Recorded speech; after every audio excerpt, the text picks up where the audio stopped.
Everyone to HogvilleNET Hoops Live. I'm your host, Kevin McPherson. This is my postgame show. Fourth-ranked Duke remains unbeaten, now 8-0 with an 80-71 win. A hard-fought win over the 22nd-ranked Arkansas Razorbacks. The Hogs had their chances in this game. There was an element of this. It's going to sound like sour grapes. There was an element of this game that was 5-on-8 because of what the incredible freshman Cam Boozer was allowed to get away with in this game. Didn't pick up his first foul till about 5 minutes away, and got to do just about everything else, including shoot a ton of free throws in this one. But this is a really good Duke team, and you got to credit the Blue Devils. Arkansas, despite basically having a different set of rules for one guy versus what the other 9 were facing in this game, the Razorbacks were battled down 13 in the first half, 41-28. The Hogs claw their way back with a 7-0 run to close out the first half and pull within 6 at the break, 41-35. Arkansas actually came out of the second half and extended their run. So when you cobbled that 7-0 run to end the first half and what they were able to do early in the second half, Arkansas extended that run to 22-6, grabbed a 3-point lead, 50-47. And the Hogs actually went up by 7, 60-53 on a Malik Thomas three-pointer off a nice setup pass from Darius Acuff on the perimeter. So Arkansas was up by 7 with midway through the second half. And then, Duke started playing like the better basketball team, I thought, for the most part. Sprinkle that in with the myriad of mistakes that that Cam Boozer was allowed to get away with, and I think only aided matters for the Blue Devils. Again, that's going to sound like sour grapes. I saw a player that committed a lot of violations, both physically, picking up his dribble. Really good player, no doubt. 35 points, 1 board shy of a double-double, 9 rebounds, owned Arkansas's bigs at times in the paint. But I mean, the times that he used his off arm to create separation right out in front of the officials, I mean, there was a lot of ISO ball where they just put it in his hands and let him go to work. And, other players got out of the way and they were picking and choosing how they would cut in case Arkansas tried to double so that he could pass. But using his off arm to wave off defenders, hooking and grabbing players going up for rebounds and holding them in some plays that could be dangerous and lead to injuries. I mean, this is a big guy, 6'9", 200-plus pounds, and he's doing all these things right in front of the officials. His drives into the paint, he did a really good job for the most part of using his pivot foot to create leverage when the initial defense was solid and staying in front of him. He would do that for some up and under moves, but a few times he drug his pivot foot, a few times he was camping in the paint for more than 3 seconds. Nary a whistle. And again, as physically as he played, and a lot of it, these are violations normally, using the off arm and holding guys down. And happy Thanksgiving. Yeah, I should have said that first of all. Happy Turkey Day to everybody. Thank you for the comment. So I know I'm spending a lot of time complaining about Cam Boozer, but just think about it. If some of the routine calls were made on this guy, he may not be on the court as much, having to sit himself for a while dealing with foul trouble. Or maybe he doesn't feel like he's got a free lease to do whatever he wants, which he did. And he was really good. Let's not pretend like everything he did was ref-aided. He did some really good stuff. But the point is that he got away with a lot in both halves, and I thought that was part of what made things difficult for Arkansas. I think the biggest thing if you just eliminate that part of it, let's move on now. If you eliminate that kind of stuff and you look at the second chance scoring opportunities, this is a game, and I said in my pregame show a couple of days ago with Scotty Thurman, I don't know if you got to see that, but one of the things I said was, look, Duke's a 9.5-point favorite. Some people think they might blow Arkansas out. I think this is going to the wire, which effectively it did. And it's what kind of plays do you make at the end? But we also talked about the offensive rebounding that Duke, as a strength and maybe the more physical team, which seemed to be the case most of the night. Could Arkansas combat that? Well, 12 offensive rebounds for Duke, 10 for Arkansas. So when you're comparing that stat, you're thinking, okay, Arkansas got on the offensive glass itself, but Duke did a much better job of capitalizing on its offensive rebounds. A plus 15 advantage, 25-10 in second chance points. Most of that scoring on second chance points is coming off those extra opportunities off offensive rebounds. So Arkansas got 1 point per offensive rebound in this game when you look at it that way, and Duke more than 2 points, 12 offensive rebounds, 25 second chance points. So Duke did a much better job of when they got an offensive rebound, getting it close range and getting a finish around the basket. Arkansas had a lot of long, battling for the ball spraying out, and they, retrieve it on the perimeter, make one pass, and someone hoists up a three, and you don't make that. So you got off, comparatively, it didn't look like you got clobbered there, but converting those offensive rebounds into points, this is probably the biggest stat line of the game. I mean, Duke finishes the game +8 overall on the glass. But this is an Arkansas team. We know where the problem areas are. One of the things I also said in the pregame show, assuming that Duke is the better team in that offensive rebounding second chance game, Arkansas would have to make up for it getting out in transition. Figuring out a way to turn live ball turnovers, long defensive rebounds, get out and run. Arkansas did have an advantage there, 14-5, +9 in the fast break. But they really didn't do a whole lot in the turnover battle. Each team with 12. Arkansas's were the variety of stepping out of bounds and just leaving feet and nowhere to throw the ball. Not really great defensive plays necessarily by Duke on most of those turnovers for Arkansas. And Arkansas really worked against a good passing Duke team. It's not like the Blue Devils didn't make mistakes, but Arkansas had to work to generate some turnovers. So you end up even there, and Arkansas only +3 in the turnover department, 15-12. So in a game where you really needed to offset some of the offensive rebounding prowess, the second chance points that Duke was going to get. You had to get it in the fast break, and even though Arkansas was +9 there, you would hope that it would be even greater than that because you're winning points off turnovers at a higher clip than just a point +3. I think the other area, if you want to look at anything where Arkansas lost this game, was at the free throw line. Duke shot nearly twice as many free throws. That was always going to be a problem for Arkansas if it played out that way. 21 free throw attempts for Duke, only 11 for Arkansas. Again, felt like Cam Boozer got away with a lot, and Arkansas just couldn't get to the foul line and hit. That's where he lived in this game. He shot 11 free throws, made 7, 13 of 18 from the field, and made 2 of 4 from 3. All the things that we've seen him, he was already, as I said in the pregame show yesterday, he was already putting up numbers, 21 and 10 and 4 assists, and putting up National Player of the Year kind of numbers. Tonight was no exception. Again, this might have been a little bit of a different outcome had some of his infractions actually been whistled. He racked them up and no whistles. I thought that was strange. But I guess not. I guess it wasn't that strange to the officials. I think the other thing is Arkansas, when it made its run and it flipped that deficit, that 13-point deficit down to 6 at halftime and then took a lead, I think one of the biggest things in that stretch was how well Arkansas was playing, sharing the basketball, and not always settling for threes. Yeah, Acuff hit a couple in that run. I think Thomas made his first when Arkansas made that run. But at the same time, Arkansas was really doing a good job of playing through some wings, dribble handoff and pick action, out high, hitting the roller. And there was some really good, I think at one point, Arkansas started the second half 6 of 9 from the field, and they had 5 assists on those 6 field goals. And so Arkansas at the end of the game, when you're trying to stay in it, and it could go either way, the Hogs didn't run anything. They basically just had guys breaking off plays, mono on 5, and trying to force. And it felt like the way that Michigan State game ended in terms of decision making, shot selection. I thought that Brazil down the stretch, an air ball 3. Well, he had that at the very end of the game against Michigan State.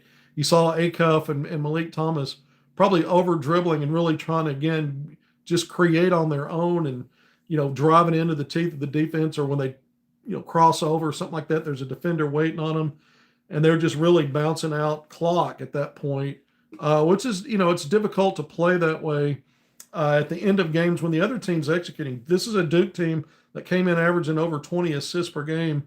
And you saw this tonight, Duke, again, getting on that offensive glass, getting putbacks, but late in shot clock when Arkansas would have good defense for long stretches and then couldn't get stops because someone made a big play. There were others late in the game.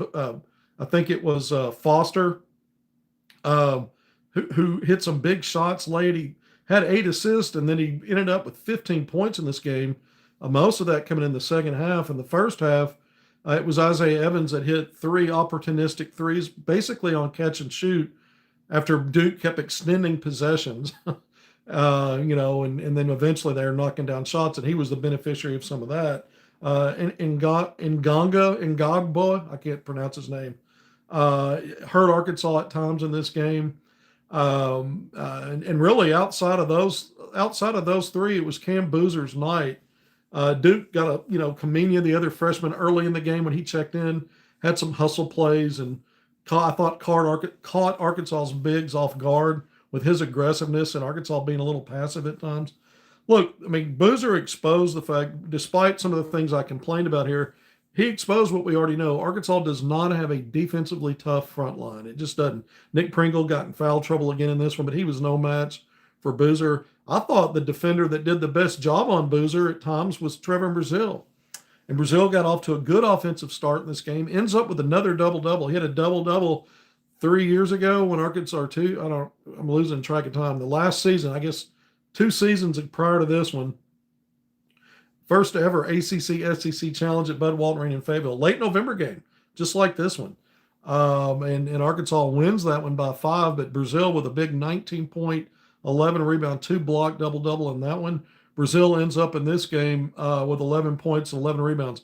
Kind of a quiet second half offensively for him. I think his only points were 2 free throws with about a minute left when the game was already pretty much decided. But 11 big rebounds. I thought he battled. Billy Richmond III also battled. But Billy's the kind of guy, his energy pays off in so many ways. Getting steals, get out in transition, dunking, slashed into the basket, creating havoc, getting on the glass whether he secures the rebound or not, and just keeping the ball alive. He's just everywhere. But the things that hurt you with Billy, he's one of the most careless hogs with the basketball. He doesn't really have a plan with the ball unless, the best plan is he's getting downhill on the break or got a clear path to the basket. Other than that, he's going to kick that thing around, and he did that tonight. 5 turnovers for him, 2 for Brazile, so they had 7 of Arkansas's 12 turnovers, more than half there. So I thought those were probably the 2 best effort guys when you looked at both ends tonight. But you need those guys not to turn the ball over. Richmond also finished with 11 points. He had 5 rebounds, a couple assists. And I thought his battle was pretty valiant tonight. Malik Thomas, true freshman, playing off the bench, ends up with 13 points. He had a couple of big shots, but other than that, it was a kind of game where Malik did not have a good game. I thought he played poorly tonight. I thought his shot selection was rough. A lot of over dribbling, kind of falling back into bad habits. Duke is a really good basketball team at both ends. They're a solid defensive team. And Arkansas was a better offensive team in the second half than it was the first half, but they didn't stick to it. Again, down the stretch, Arkansas tried to play hero ball instead of sharing the ball, and their success was sharing the ball. And I felt like Arkansas kept getting away from that. I also thought, again, when you end up 10 of 30 from 3, 33.3%, Duke's the team coming in that averages 33 attempts per game, only 23 for the Blue Devils. So once again, I said this before, I don't think in games against teams with pulse, with a real pulse, that Arkansas can afford to be exceed 25 threes in a game, or especially get to 30, because you're in trouble if that's what you're doing, if you're settling that much. And that's what Arkansas got into here. And I know there are times like Acuff, he warmed up, he started slow in this game, finished strong at the end of the first half, and he just kind of kept going. 21 points, 8 of 17 from the field, that's fine. 4 of 8 from 3, 1 of 2 at the foul line, 5 assists to lead the Hogs tonight. I think he got his 5th assist kind of early, in that stretch where Arkansas regained the lead and actually ended up building it to 7.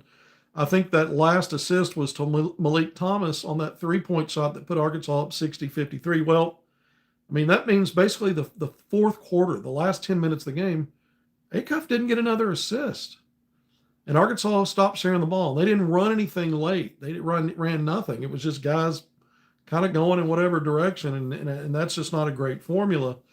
On the other end, Arkansas was scrappy. They made plays, but man, Boozer was a handful. And when he's getting away with stuff, Some of the advantages he gets, he creates by committing a foul. They didn't call that. So, and when you don't have that whistle, you better be damn good at the other end and executing. And Arkansas wasn't. Period. I mean, and again, it was kind of a similar, talking point to what happened against what's turns out to be a really good Michigan State team. That team's probably top 5 worthy, certainly top 10. Double-digit win today over a ranked North Carolina team. Blew out Florida, a Florida team that lost to TCU today. Man, that Florida team doesn't look like the top of the SEC right now. In fact, the SEC hasn't been great in non-conference play like it was a year ago. Not even close. It's not the best league in college basketball. Some of the league teams picked up some decent wins this week, Feast Week, but lost their share as well. And I'm not sure who the best team in this league is yet. Alabama's got the 2 best wins, and they've also lost a couple of big games, but they've played a really tough schedule already. And so it might be Alabama right now if you're judging everything. Arkansas has 5 wins against, bye teams, 5-0 at Bud Walton Arena, and 2 of those games were too close for comfort. But Arkansas played awfully well in many phases against 2 really good teams in Duke and Michigan State, and neither of those games were played at home.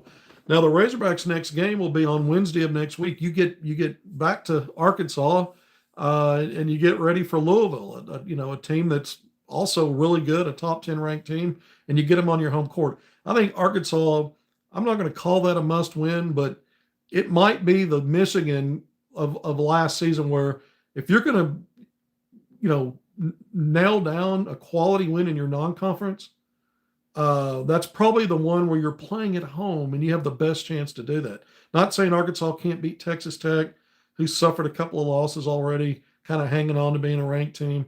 I'm not saying Arkansas can't beat Texas Tech in Dallas on the 10th of December. I'm not saying Arkansas can't find a way to upset Houston, another team that's physical and really good defensively, and you're playing on a neutral court in Newark, New Jersey.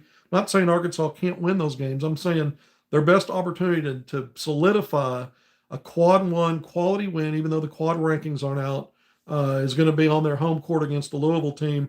And it's probably just what the doctor would want you to do, would prescribe for you at this point, because you're 0-2 against quality. Again, both games away from home. And Arkansas was, competitive and at times looked like a team that deserved to be ranked. But, when you have 2 true freshman guards, and they're, still figuring things out, you see what you saw kind of toward the end of this game, with a lot of struggle points. So they're going to be fans that say Arkansas is just not a good team. I think it's got the potential to be everything we said it does, but it's got a long ways to go. And I think one of the things, if anything's going to hinder this team from being a final weekend or even a Sweet 16, is going to be interior play. There's just not a lot of depth. And, Nick Pringle, we thought was going to be the enforcer, and he got enforced tonight. And then the other 2, you're only going to get so much. I mean, Malik Ewan showed a couple of flashes, but he continues to be a guy that's not aggressive on the glass. Didn't get back in transition. He just seems. I've said it in the preseason when Arkansas was rolling for the most part, the exhibition season, and I know he ended up having a good game against Memphis. But there were a lot of times where looking at him, I thought he looked a half step slow or a half step out of the play or not fully engaged, and that continues to be a problem there. Ewan ends up with 7 points. The one thing he can do is shoot free throws. He made his only attempt tonight, but only 3 rebounds in 20 minutes. I mean, that's kind of been his MO, just not going to board. And when he does, he's giving you a couple of offensive rebounds, but you need him on that defensive glass, closing out those defensive possessions. And he's just not doing that. Again, Brazil's been Arkansas's most consistent front line player. And again, Pringle tonight, 3 points in 19 minutes, fouls out, 1 rebound, just getting worked on the glass. And you saw, really outside of Brazil and Richmond, who had 5 rebounds, just not a whole lot from the rest of the Hogs there. The rest of the team, 6 other players in your top 2 rotation, combined for 13 rebounds. That's just You got to do better than that. You got to close out those defensive possessions. I don't know how many times Duke ended up scoring after getting not only one offensive rebound, but two on the same possession. We kept getting chances. And you just have enough of that tonight for the Blue Devils to find ways to be a better team than Arkansas. And again, I'll go back to, the free throw line. Duke ends up making 14 of 21, 66.7%. Arkansas 9 of 11, 81.8. You were percentage-wise, you were more efficient there, but you needed to be closer in volume to have a chance to win this game. And again, Duke nearly doubled Arkansas up there, 21 attempts to 11. And most of those, more than half of Duke's 21 attempts were Cam Boozer. And that's the advantage of having a force like him, especially when the Zebras aren't going to call it even close to even on the stuff he's doing. If they're going to let him get away with that, he's going to go and take it right to you and just get away with it. So those are some of the big things that stood out to me. When you look at assists, Arkansas with 17 assists, Duke only 16. These were two high-octane offensive teams when you looked at them statistically on the season. Duke, again, averaging over 20 assists per game. Arkansas had one more there. And so Arkansas had 8 at halftime, 5 in the first, 3 or 4 minutes of the second half, whatever, when they were on that run to regain the lead. And then again down the stretch. So if that's 8 at halftime, 5 early in the second, if that's 13, Arkansas finished with 17. So only 4 really, I think, in the last 14, 15 minutes. And it kind of goes to what I was saying, that Arkansas stopped sharing the ball in ways that lead to open shots, clear paths, and easy scores. If you're going to play half court against a defense like that, you've got to have, some smart ball movement. And I thought Arkansas got stagnant in terms of playing with each other and started, again, guys just trying to create on their own. And it's advantage defense anytime you do that, especially against one as good as Duke. Remember, this is a team not only ranked 4th in the AP poll, but it's oscillated from first, second, or third in the KenPom rankings, and on offense and defense, a top 10 team on both sides of the ball. So you got to do a better job of attacking. And one great way to do that is to fewer 1-on-5s and more, making the defense work with really good passing and having a plan. And again, there were times where Arkansas did that and then went away from it again. And that was a bit of a head scratcher. Again, I'll repeat this. Arkansas didn't run anything late in this game. They weren't running any action. It was just get the ball to your shot creators and, let them figure out, dribble around and find a spot they think that they have a chance of getting a shot off. And there was just too much of that. And Duke just kept picking Arkansas apart at that point. And Duke made some big defensive plays at the end, but Arkansas kind of played into that without a plan. And I think, again, we've seen Arkansas now not finish games well against Michigan State and Duke. The best recipe, again, for Arkansas now is to pick up this next game as a win at home against the top 10 ranked Louisville team. You'd like to, get on a run and blow that one out, figure out a way to have a lopsided night. But if you find yourself in a tight game, you're going to have to finish better against quality. I know Arkansas finished really well in that comeback win over Winthrop. There's a difference between those kinds of teams, as good as they can be on any given night, versus teams like Arkansas just faced tonight and then the upcoming game against Louisville. All right, we're almost 5 minutes in, 24 minutes in. Thank you for joining me on HogvilleNET Hoops Live. It's my postgame. Duke 80, 4th ranked team in the country, still unbeaten at 8-0. Arkansas slips to 5-2, 71 points. Both teams well below their season averages, but they're not playing cupcakes tonight. They're playing quality, and that speaks to why this game was lower scoring for both. And, when you look again at Duke at the end of this game, finished off like a team that is making a case as the top team in the country. Certainly a top 5 team, not just because that's where they're ranked. It's just what it looks like. In Arkansas, you're still wondering how good can this team be? How good will it be? What can they do to correct some things? But we're going to sign off now. Until next time, appreciate everyone being here. I'm Evan McPherson, your host. If you've done it already, Please hit subscribe, like, and share. It helps me out. Happy Thanksgiving, everyone. Have a great rest of your weekend. Football season going to finish up on Saturday, and we'll have lots more to talk about, both basketball and football in the coming days. And I've actually got recruiting intel for everybody in terms of Arkansas finishing out this 2026 class. Some really good stuff. We're just not doing that tonight. I'll have a segment sometime this weekend and bring that, but some good stuff to share with everybody. So until next time, appreciate everyone. We'll see you soon.